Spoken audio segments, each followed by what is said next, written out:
à moins que quelqu'un dans son jardin ait vu le soleil à l'horizontale, peut-être, mais en tout cas, ce n'est pas une expérience renouvelable par tout le monde. Donc voilà.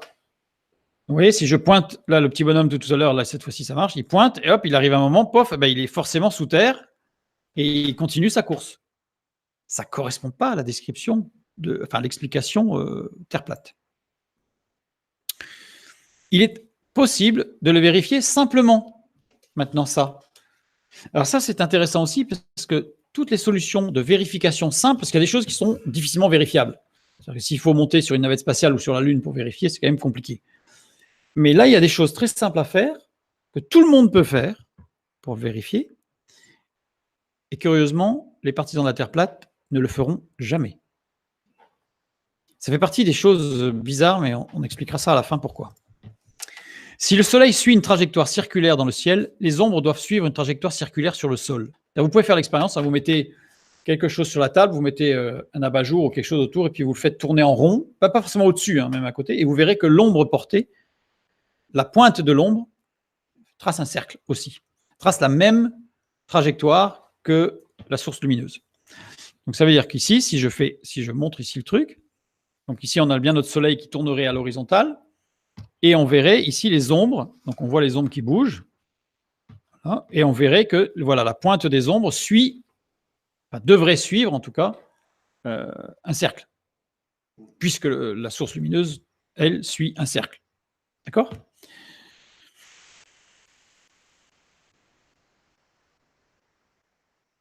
Voilà, c'est joli, hein ? C'est pas des crop circles. 3 photos suffisent pour le vérifier. C'est-à-dire qu'en fait, on peut, dans son jardin, avec 3 photos, vérifier si la Terre est plate ou pas. C'est très simple à faire. Durant l'été, on est en plein été, hein, c'est formidable, prendre 2 photos à 12 heures d'intervalle. Alors ici, il y a 2 photos qui ont été prises. Une photo, alors ici, voilà, tac, je prends ça. Si le Soleil, voilà, pour montrer que si la source lumineuse fait un cercle, forcément l'ombre trace un cercle. Vous voyez ? C'est pour un peu montrer ça. Le Soleil ayant parcouru la moitié de sa course circulaire dans le ciel, les 2 ombres sont diamétralement opposées. C'est-à-dire que si je prends à 12 heures d'intervalle, c'est sciemment, ça veut dire qu'il a fait la moitié de sa course en cercle, et donc forcément mes 2 ombres vont pointer le diamètre du cercle tracé par l'ombre. Donc c'est pour ça qu'ici j'ai mis un petit bâton, avec photo numéro 1 à 8 heures du matin ici, photo numéro 2 à 8 heures du soir ici. Donc j'obtiens ici, par l'ombre projetée, j'obtiens le diamètre du cercle. Si j'ai le diamètre du cercle, je peux tracer le cercle, facile. Voilà, donc je trace le cercle. Et donc ça veut dire qu'il suffit d'ajouter une 3e photo de l'ombre prise dans la journée, n'importe quelle heure, pour vérifier que l'extrémité de l'ombre se trouve sur le cercle. Si elle se trouve sur le cercle, bingo, j'ai gagné, c'est que la Terre est plate. Si elle ne se trouve pas sur le cercle, c'est perdu, la Terre n'est pas plate. Alors après, ça ne veut pas dire qu'elle est sphérique, elle serait peut-être cubique. Il y aurait d'autres problèmes. Mais en tout cas, elle n'est pas plate. Test réel. Vous pouvez le faire. J'inviterai tout le monde à le faire. C'est très facile. Vous tracez un cercle sur un papier, vous mettez un crayon au milieu ou un morceau de bois que vous plantez à la verticale. C'est quand même mieux, plus facile. Mais ça marche quand même si ce n'est pas tout à fait vertical. Et vous prenez une photo à 8 heures du matin, vous prenez une photo à 8 heures du soir. Donc là, j'ai superposé les 2 photos. 8 heures du matin, 8 heures du soir. Photo à 8 heures du matin, photo à 8 heures du soir. J'obtiens donc un diamètre. À partir de là, je peux tracer le cercle. Et maintenant, c'est ma 3e photo qui va me dire. Et voilà. 3e photo, l'ombre est là. La Terre n'est pas plate. Et tous les platistes, alors s'il y a un platiste qui est arrivé jusque-là dans la vidéo, je le félicite, mais toutes les platistes, je vous invite à faire cette expérience. Elle est vraiment du niveau fin primaire. Le Soleil ne décrit pas un cercle au-dessus du sol. Sa trajectoire est quasi circulaire sur un plan incliné, ce qui donne ceci. On relie les ombres, quoi. Et là, si je fais ça, je vais voir que toutes mes ombres dans la journée vont être sur le trait jaune. c'est-à-dire la trajectoire du Soleil avec une Terre sphérique et pas plate. Les lois de la perspective, un dernier point physique. Si le Soleil devait disparaître au loin, il devrait passer par toutes les tailles intermédiaires avant de disparaître. C'est-à-dire que si vous avez comme une voiture qui s'éloigne jusqu'à disparaître, bah, vous avez toutes les tailles intermédiaires de la voiture à côté de vous jusqu'au point microscopique. Donc on obtient quelque chose comme ça. C'est-à-dire que si le Soleil il grossit, il devrait faire tout, il devient très gros et puis il repart et il diminue. C'est les lois de la perspective. Si c'est à l'horizontale, si la Terre est plate. Donc on devrait avoir toutes les tailles intermédiaires ici. Personne n'a jamais constaté ce phénomène. Personne n'a jamais vu le Soleil passer de gros à petit en ayant toutes les tailles intermédiaires. Ce serait magnifique sur une photo avec une pause assez longue, ce serait compliqué parce que le Soleil est quand même très lumineux, mais ce serait magnifique de voir Mais non, personne n'a jamais vu ça.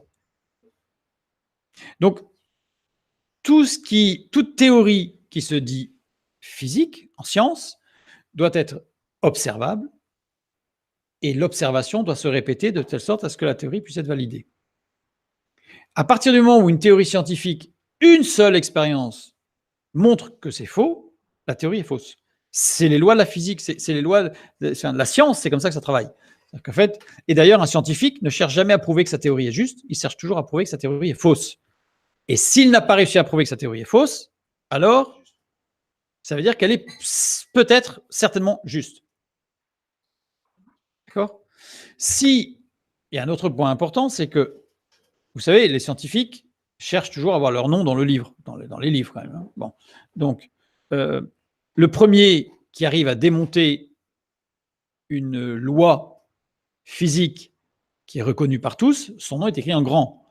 Et Isaac Newton, il a démontré que la loi de Galilée, enfin les lois de Galilée n'étaient pas justes. Il n'a pas dit qu'elles étaient totalement fausses, il a dit qu'elles n'étaient pas justes. Son nom est écrit en grand partout. Et après, c'est Einstein qui a démontré que les lois d'Isaac Newton n'étaient pas justes. Son nom est écrit en grand. Donc le premier qui va démontrer qu'Einstein s'est trompé et qu'on peut faire mieux, son nom sera écrit en grand. Pour l'instant, tout ce qu'on a vu ce soir, personne n'a eu son nom écrit en grand. Mais comment vérifier la sphéricité de la Terre? Alors maintenant, c'est un dernier point, où là aussi une autre expérience, mais vraiment facile à faire. Parce qu'à chaque fois, l'argument c'est « ouais, mais il faut être bête, je vois bien, je suis au bord de la mer, je vois bien que c'est plat ». Bon, il y a des effets d'échelle, évidemment, parce que qu'est-ce qu'on est, nous, l'homme, il faut être un peu prétentieux par rapport à la planète pour dire que de ma haute taille, je vais pouvoir surplomber la planète. Bon, bref, je ne vous ai pas fait tout un détail géométrique sur les différences de taille, etc. Ça aurait été fastidieux, passionnant, mais fastidieux, pour certains, je pense. Eh bien, on peut vérifier la sphéricité de la Terre par une photo. Vous faites une photo et vous pouvez vérifier que la Terre est ronde. Avec une seule photo. Tout à l'heure, on a fait 3, on fait mieux, maintenant c'est une photo. Oups. Prenons une photo de la mer prise en hauteur. C'est-à-dire qu'en fait, vous allez prendre la mer. Là, on est en Bretagne, donc c'est facile, mais vous allez sur une falaise ou sur quelque chose qui surplombe la mer, donc vous êtes en hauteur, et vous prenez l'horizon de la mer. Vous voyez, là, c'est plat. On est d'accord ? Vous pouvez même prendre une photo sur Internet. C'est plat. Okay, on voit bien, c'est plat. La preuve, la Terre est plate, c'est plat. Bien. Et on la compresse avec un logiciel de retouche photo. Alors, vous avez Photoshop, et même à la limite, vous prenez la photo, vous la mettez sous Word ou quoi, et vous la compressez. Vous la compressez comme ça. C'est-à-dire qu'en fait, vous le prenez des côtés, et vous l'écrasez de chaque côté. Et là, qu'est-ce qui apparaît? La courbure étant amplifiée par la compression horizontale, et bien la courbure, elle se voit. Vous voyez que là, c'est rond. Ce qui à l'œil ici ne paraissait pas parce que ça paraissait plat. À partir du moment où vous compressez considérablement la photo au niveau horizontal, sans modifier sa compression au niveau vertical, eh bien, vous allez voir que c'est courbe. Pas beaucoup, mais c'est courbe, c'est pas plat. Et vous pouvez même vous amuser à rajouter, je ne l'ai pas fait, mais sur la photo, vous pouvez rajouter un trait droit. Vous compressez tout et le trait droit restera droit. Et par contre, l'horizon va se courber, va se bomber. Alors, afin de vérifier, parce que ça, c'est aussi une remarque que j'entends ou que j'ai lue, oui, mais c'est l'objectif de la photo, de l'appareil photo, qui fait que ça bombe légèrement l'horizon et que c'est pas vrai. Alors, on va vérifier, si vous prenez la photo vous-même, vous allez pouvoir vérifier vous-même par une deuxième photo. Donc là, forcément faire une deuxième photo. Vous prenez une photo au niveau de la mer, c'est-à-dire que vous prenez l'horizon au niveau de la mer, voilà. Donc vous êtes sur un bateau ou sur une plage, vous prenez la mer, droit, et vous la compressez de la même manière. Et qu'est-ce qui se passe? Eh bien, on va voir, l'objectif a même tendance à creuser l'horizon plutôt que le bomber. C'est-à-dire qu'en fait, les objectifs des appareils photo font l'inverse. Ils diminuent la rotondité de l'horizon puisqu'ils ont une tendance à creuser la ligne de l'horizon. On le voit ici. Vous pouvez faire l'expérience. C'est légèrement concave et non pas convexe, comme ici. Donc, c'est l'inverse. C'est-à-dire que c'est même pire. C'est-à-dire que si vous faites ça, vous vous rendez compte que ça veut dire qu'en réalité, c'est encore plus bombé quand vous prenez en altitude. Ce qui montre bien que l'horizon est courbe, mais que, étant donné que nous sommes vraiment petits, évidemment, on ne peut pas, à l'œil, notre cerveau n'est pas capable d'aller faire le distinguo sur les quelques degrés d'écart, ou dixièmes de degré.